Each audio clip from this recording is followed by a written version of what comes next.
Welcome back to The Explainer, everyone. Grab your valuation hats, because today we are stepping right into the shoes of a sell-side equity analyst. We're running a rigorous, data-driven, fundamental valuation diagnostic on Mueller water products, trading under the ticker MWA. We're stripping away the market hype today. It's just us, the numbers, the baseline metrics, and the underlying financial reality to figure out exactly what this business is made of. Okay, let's dive into this. We are going to follow a highly structured, six-step diagnostic process to pin down exactly what MWA is worth. We'll start with a quick snapshot, analyze their financial health, evaluate profitability, assess valuation multiples, review cash flow, and finally arrive at our verdict on intrinsic value. Starting things off with Section 1, the MWA snapshot. Just to anchor ourselves here, Mueller Water Products currently sits at a $4.308 billion market capitalization. This firmly places them right in the mid-cap space. Now, for an equity analyst, mid-caps are very often the sweet spot. They are large enough to have stable, proven operations and great access to capital, but they're small enough that they still have a really meaningful runway for compounding growth. And looking at the recent price action, the stock is currently trading at $27.55. What's super compelling here is the momentum. The stock is up a very healthy 15.93% year-to-date. However, it is sitting about 11% off its 52-week high of $31, while still remaining 21% above its absolute low. So we've got a nice sustained run, but with a recent little pullback. Moving right along to Section 2, Financial Health and Liquidity. You know, any seasoned analyst will tell you that before you even think about a company's ability to grow, you absolutely have to check its ability to survive. If macroeconomic conditions tighten up tomorrow, does this balance sheet actually hold up? Basically, is MWA financially safe? To answer that, we turn to our classic liquidity metrics, starting with the current ratio. Just as a quick refresher, this is your standard bread-and-butter test of financial safety. It measures current assets against current liabilities. In plain English, if every single bill due in the next 12 months had to be paid right this second, could they pull it off? Well, the data here is staggering. It brilliantly illustrates just how secure MOA really is. Keep in mind, a current ratio of 1.0 is technically passing. MOA is sitting at a massive 4.02. Their quick ratio, which strips out less liquid inventory to give us a stricter test, is incredibly strong at 2.55. On top of that, their debt to equity is sitting at a highly conservative 0.44, which is actually down over 21% from its 3-year average. They aren't just safe, they are literally swimming in short-term liquidity while actively deleveraging. Which brings us to Section 3, Profitability and Growth Engines. Okay, so we know they're safe, but are they growing? How is MWA actually making money? Tracking the compound annual growth rate of their net income shows us a phenomenal trajectory. Over a 5-year period, they averaged a very respectable 20.54% growth. But look at the 3-year average. It jumps up to 35.76%. And over the trailing 12 months, net income growth has accelerated to an incredible 45.80%. Their growth engines aren't just humming along, they are firing faster and faster. But hey, pure income growth can sometimes just be a byproduct of throwing massive amounts of cash at a problem, right? We need to measure true efficiency. That brings us to Return on Invested Capital, or ROC. MWA is currently generating an ROC of 17.43%. That tells us management is highly efficient at deploying the capital they keep. Even better, that 17.43% represents a massive 42% jump from their 3-year historical average of 12.25%.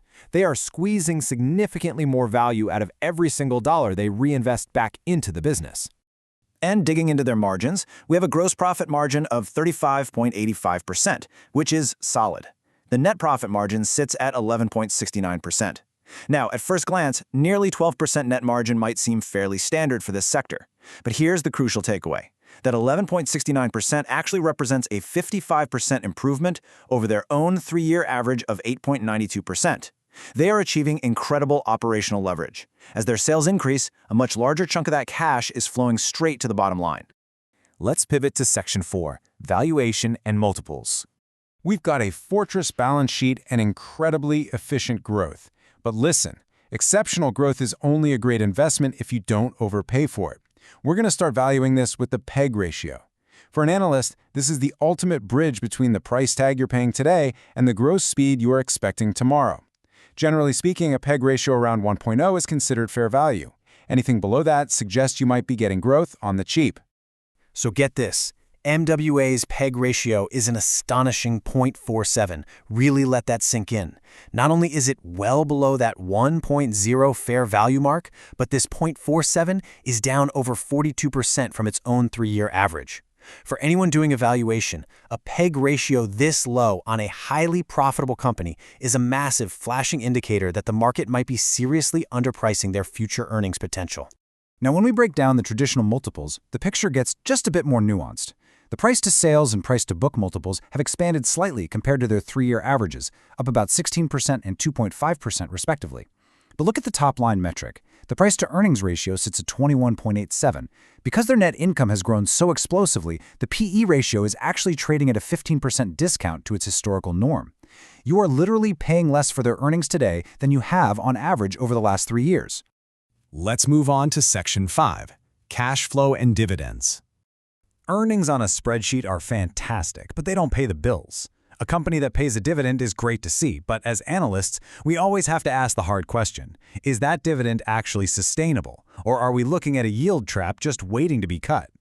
Well, the data gives us a pretty resounding answer. MWA offers a modest dividend yield of 1.02%, but look at the payout ratio. It is incredibly low at just 21.47%. They are retaining nearly 80% of their earnings to fuel that massive growth we saw a minute ago, while still very comfortably covering their dividend. And they've been doing it like clockwork. They boast an 11-year streak of consecutive yearly dividend hikes, growing it at a rock-solid 5% clip over the last 5 years. Which brings us to Section 6, the final verdict on intrinsic value. This is the climax of our analysis. We've seen the fortress-level liquidity, the accelerating net income, the highly efficient capital deployment, and that crazy low PEG ratio. Now, we take all of that and compare it against strict discounted cash flow models. While the current stock price is $27.55, the strict free cash flow model prices the actual fair value down at $23.54. So, the crucial point here is that because the current price is higher than the modeled fair value, we are looking at a negative margin of safety of 17.03%. Despite all the incredible health and the massive growth engines we've uncovered, the strict cash flow model technically suggests the stock is currently trading at a 17% premium to its baseline intrinsic value. Which leaves us with the ultimate question for any investor.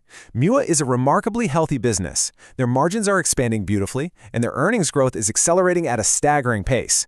So, do those elite accelerating growth engines justify paying a 17% premium above a strict conservative cash flow valuation? Well, that's the data, those are the exact metrics, and that is the specific question you have to answer. Thanks for joining me on this explainer, and as always, keep learning.